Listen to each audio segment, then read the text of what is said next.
Bonjour, bienvenue sur ma chaîne Français pour tous, tout âge.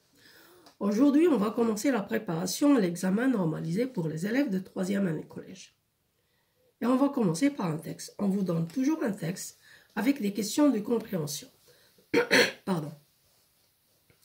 Je me souviens que lorsque j'étais enfant, les chasseurs apportaient à la maison de belles palombes ensanglantées. On me donnait celles qui étaient encore vivantes.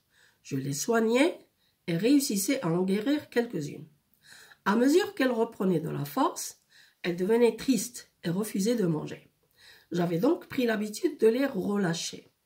Quelle émotion, quelle joie, mais aussi quel chagrin. Le jour où je portais l'une de mes palombes à la fenêtre, je lui donnais 1000 baisers, puis j'ouvrais une main que je refermais aussitôt pour retenir mon ami.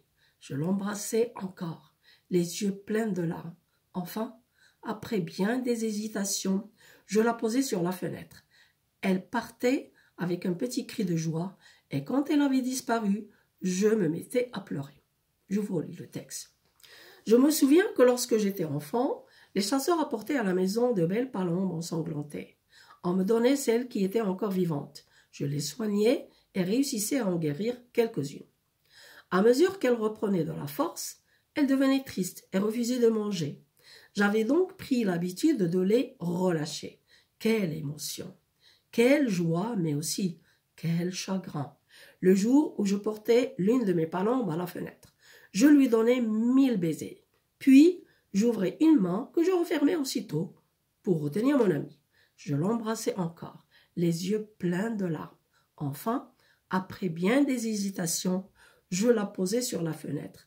Elle partait avec un petit cri de joie, et quand elle avait disparu, je me mettais à pleurer.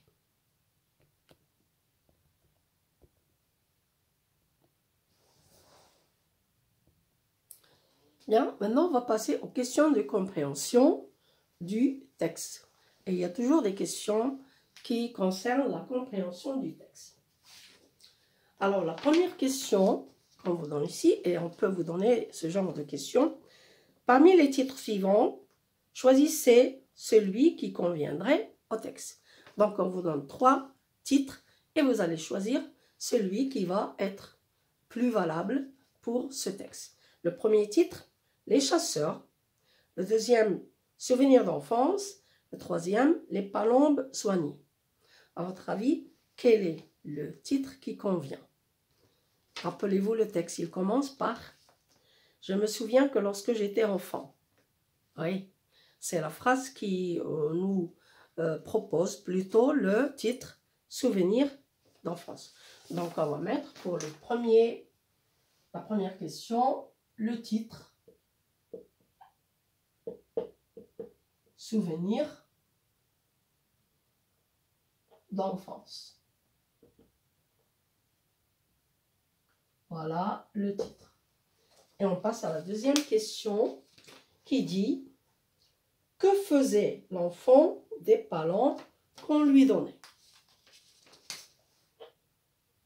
C'est-à-dire, lorsque les chasseurs venaient à la maison, ils donnaient à l'enfant des palombes. Qu'est-ce qu'il faisait de ces palombes? Et les palombes, ce sont des pigeons sauvages, des oiseaux. Oui, ensanglantés, ça veut dire avec du sang. Elles sont blessées, mais elles ne sont pas mortes. Alors, qu'est-ce qu'il faisait de ces palombes? On revient au texte, il faut toujours revenir au texte. On me donnait celles qui étaient encore vivantes. Je les soignais et réussissais à en guérir quelques-unes.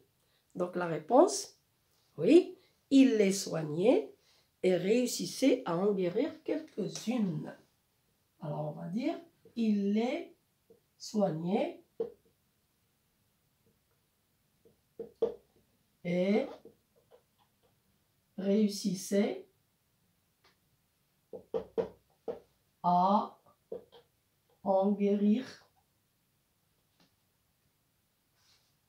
Il les soignait et réussissait à en guérir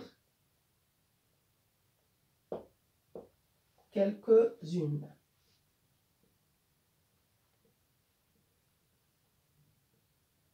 Voilà la réponse.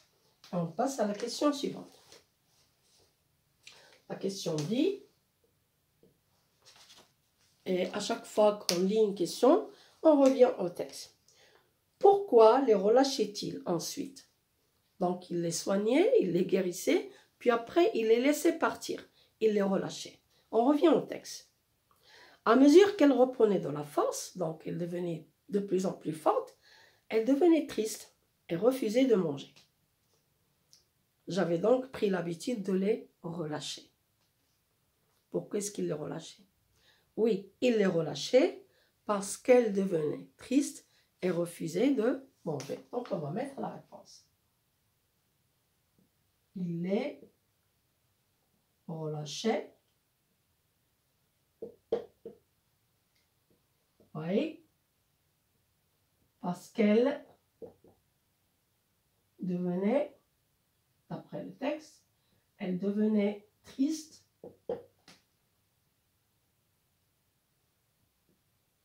oui, et refusait de manger. Voilà donc la réponse.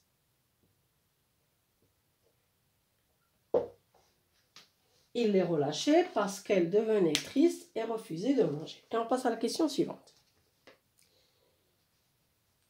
La question numéro 4. Quelle joie? Pourquoi? Quel chagrin? Pourquoi? Il a donné ses sentiments dans le texte, dans le deuxième paragraphe. Et la question nous dit pourquoi quelle joie? Pourquoi il exprimait de la joie? Et pourquoi il exprimait le chagrin? Et on commence le paragraphe. Quelle émotion? Donc, il y avait un sentiment très fort. Quelle joie, mais aussi quel chagrin. À votre avis, pourquoi? Quelle joie, pourquoi? Qu'est-ce qu'il a fait, lui? Oui, il a soigné les palombes. Donc, quelle joie de les avoir soignées. Elles sont guéries. Quelle joie lorsqu'elles étaient guéries. Maintenant, quel chagrin? Oui, parce qu'il était obligé de les relâcher, de les laisser partir. Donc, quelle joie? La joie de les avoir soignés et le chagrin d'être obligé de les libérer, de les quitter. Donc, le chagrin de se séparer d'elles. Donc, on va mettre dans la 4e question. Et on va mettre... Donc, il faut distinguer il faut séparer les sentiments. La joie de les avoir soignés. Maintenant, ils sont guéris. Et le chagrin, la tristesse d'être. Il est obligé là, hein, parce qu'il a dit, elles devenaient tristes et refusaient de manger.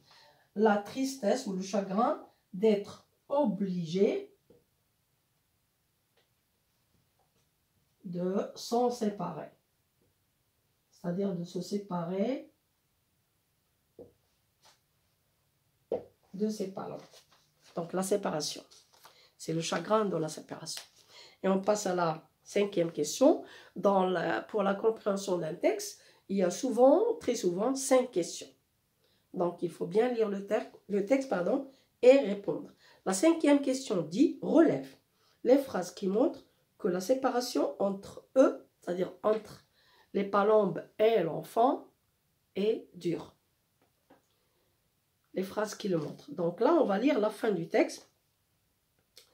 Après, dans le 2e paragraphe, quelle émotion, quelle joie, mais aussi quel chagrin.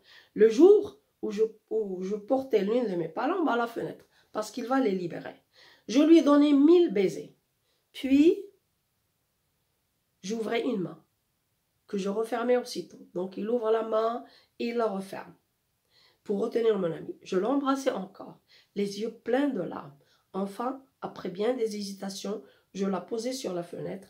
Elle partait avec un petit cri de joie, et quand elle avait disparu, je me mettais à pleurer. Donc là, on peut dire que toutes les dernières phrases du 2e paragraphe expriment justement que ce sentiment de séparation. exprime que le sentiment de ces séparations est dur. Donc, on a la possibilité d'écrire toutes les phrases, ou bien d'écrire 2 ou 3 phrases, ou bien de noter le paragraphe 2A, c'est-à-dire le début et la fin du texte. Donc, on va mettre dans la 5e question. Alors, les phrases, oui, qui montrent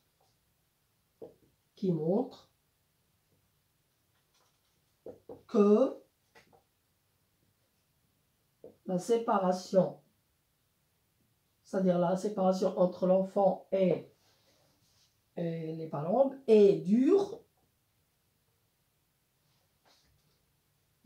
et on met le crochet, et on met le début des phrases qui commencent par « Je lui donnais 1000 baisers » à la palombe. Je lui donnais 1000 baisers. Je mets des points de suspension et on met le dernier mot à « Je me mettais à pleurer ». Je me mettais à pleurer. Et là, on aura noté, et on ferme le crochet, et on aura noté les phrases. Donc, j'ai dit, ou bien je note toutes les phrases, ou bien je mets le début et la fin du paragraphe où il y a ces phrases, ou bien je choisis 2 ou 3 phrases. Vous y êtes? Alors, j'espère qu'on a compris comment, c'est-à-dire comment répondre aux questions d'un texte. Je vous répète aussi qu'il faut bien lire le texte 2 ou 3 fois. Et à chaque fois que je lis une question, je reviens au texte. Parce que toutes les réponses d'un texte se trouvent dans le texte. Oui. Rarement, quand on vous donne, par exemple, une phrase à côté du texte. C'est-à-dire, demander votre avis ou bien vous mettre à la place d'un personnage. Mais c'est rare. Mais toutes les questions sont en relation avec le texte. Bon courage. La prochaine fois, on verra les outils de langue.